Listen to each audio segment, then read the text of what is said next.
Assalamualaikum warahmatullahi wabarakatuh. Selamat sore Bapak Ibu PKDS Kecamatan Keleng yang saya banggakan. Di sini saya akan menjelaskan terkait pengisian formulir TPS Rawan. Nggih. Sesuai surat edaran nomor 112 tahun 2024 tentang identifikasi potensi TPS rawan pada Pilkada 2024. Nah, ada yaitu yang namanya permintaan langsung dari Bawaslu RI berupa formulir TPS rawan, bahwa dalam rangka pencegahan terjadinya pelanggaran dalam tahapan tungsura di TPS, pengawas perlu melakukan identifikasi potensi TPS rawan. Bahwa TPS rawan di sini yang dimaksud adalah TPS yang di dalamnya terdapat hal-hal yang berpotensi mengganggu atau menghambat proses pemilihan yang demokratis.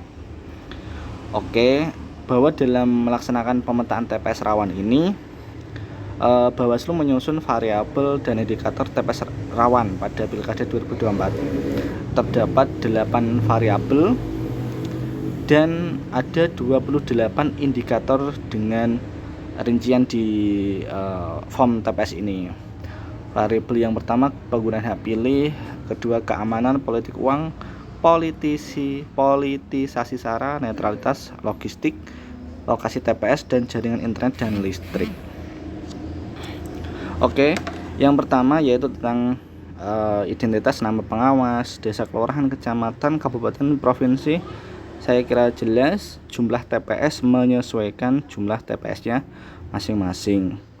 Kita masuk yaitu variabel pertama yaitu penggunaan hak pilih. Di situ indikatornya ada 7. Nah, kita jelaskan satu-satu. Contoh, indikator 1, variabel penggunaan hak pilih. Terdapat pemilih DPT yang sudah tidak memenuhi syarat atau TMS, seperti meninggal dunia, alih status TNI Polri, dicabut hak pilih, dan berdasarkan putusan pengadilan. Nah, di sini adalah data TMS setelah 22 September, yaitu setelah data ditetapkan menjadi DPT. Jadi data TMS yang jenengan laporkan semua, yang PKD Kecamatan Keleng yang sudah dilaporkan setelah tanggal 22 September. Nah, itu di TPS mana saja yang ada laporan TMS-nya. Berarti semisal ini kita contohkan di Kelet. Di Kelet ada 13 TPS. Sejak ditetapkan DPT 22 September, Mbak Eka itu sudah melakukan pelaporan ada TMS di TPS berapa saja. Semisal di 13 TPS ada TMS semua, berarti jumlah TPS rawan diisi 13. Lah, nomor TPS-nya ditulis semua. TPS 01, TPS 02, TPS 03 sampai TPS 013 atau TPS 13.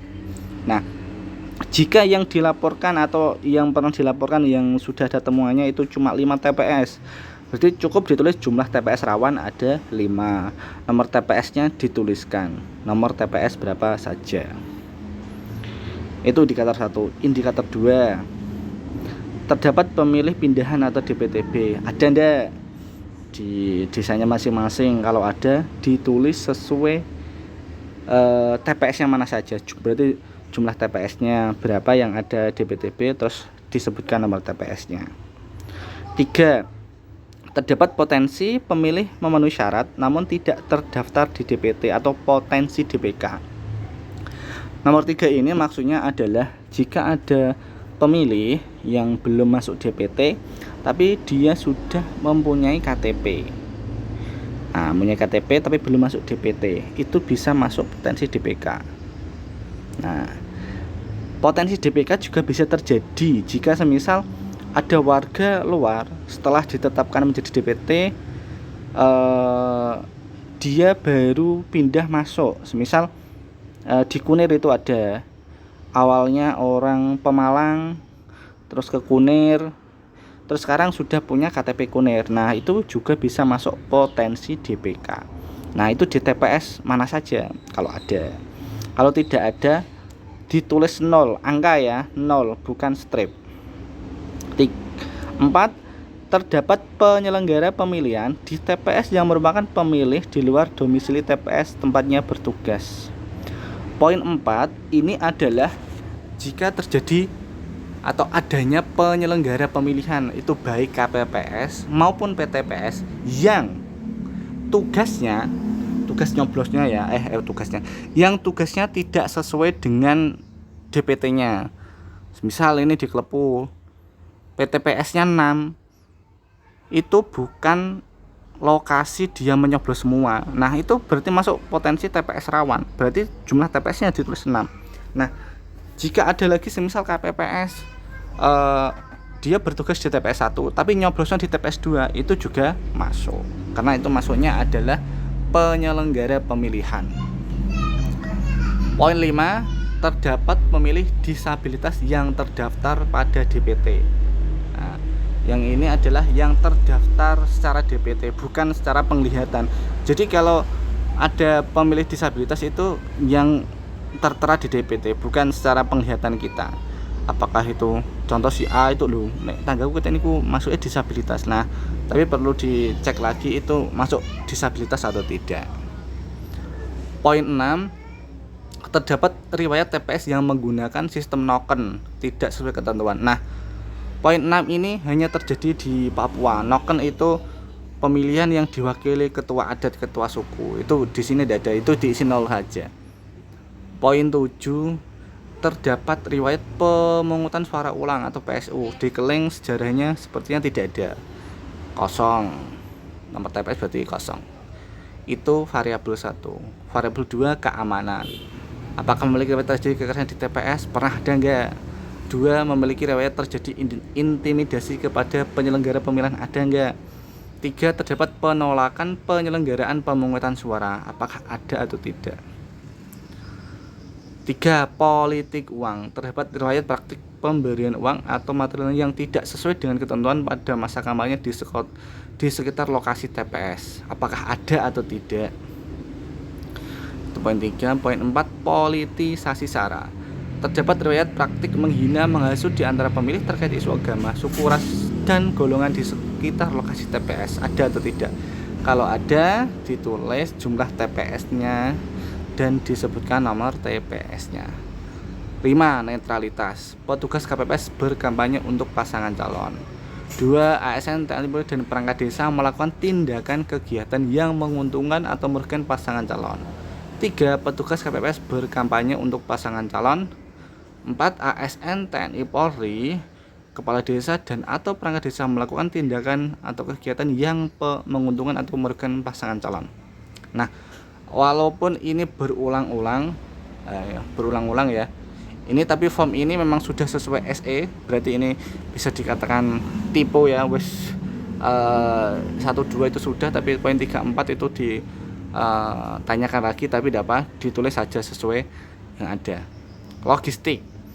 1, memiliki riwayat logistik pemungutan dan penghitungan suara mengalami kerusakan untuk di TPS pada saat pemilu, ada atau tidak? 2, memiliki riwayat kekurangan atau kelebihan dan bahkan tidak tersedia logistik pemungutan atau penghitungan suara pada saat pemilu. 3, memiliki riwayat keterlambatan pendistribusian logistik pemungutan dan penghitungan suara di TPS maksimal H-1 pada saat pemilu, ada atau tidak? Itu terkait logistik. Terkait lokasi TPS sulit dijangkau, TPS didirikan di wilayah rawan konflik, TPS didirikan di wilayah rawan bencana, banjir, tanah longsor, gempa. 4, TPS dekat lembaga pendidikan yang siswanya berpotensi memiliki hak pilih. 5, TPS di dekat wilayah kerja pertambangan atau pabrik. 6, TPS berada di dekat rumah pasangan calon atau posko tim kampanye pasangan calon. 7, TPS di lokasi khusus. Nah, TPS di lokasi khusus ini tidak ada, cuma ada di Rutan sama Pondok Balai Kambang sana sama di Bati Alit. 8, jaringan internet dan listrik, terdapat kendala jaringan internet di lokasi TPS. Ini kira-kira ada enggak? Kira-kira ditempur kalau aman, maksudnya saat ini internet tidak menjadi gangguan ya, tidak usah ditulis, tidak apa-apa, berarti tetap ditulis 0. Terdapat kendala aliran listrik di lokasi TPS. Saya kira listrik saya kira sudah ada aman semua ya di sepenjuru wilayah Kecamatan Keling. J, ini poinnya. Formulir TPS rawan diisi oleh Panwaslu atau Panwas Kelurahan Desa berdasarkan informasi dari PTPS, atau tadi saya sudah jelaskan berdasarkan monitoring dari PKD. Formulir ini diisi sejumlah TPS yang ada di masing-masing kelurahan atau desa. Nah, ada tanda tangan. Nah, itu mungkin terkait pengisian formulir TPS rawan. Jadi demikian terkait pengisian formulir TPS rawan. Deadline waktunya adalah besok tanggal 11 sampai pukul 12 siang. Mohon lebih teliti dan lebih diperhatikan dalam pengisiannya, karena draft ini langsung ke draft Bawaslu RI. Oke, demikian yang dapat saya sampaikan. Apabila ada kurang penjelasan bisa japri atau bisa telepon kepada komisioner atau pimpinan Panwaslu Kecamatan Keling. Oke, kurang lebihnya mohon maaf. Wabillahi taufiq wal hidayah. Wassalamualaikum warahmatullahi wabarakatuh. Salam awas.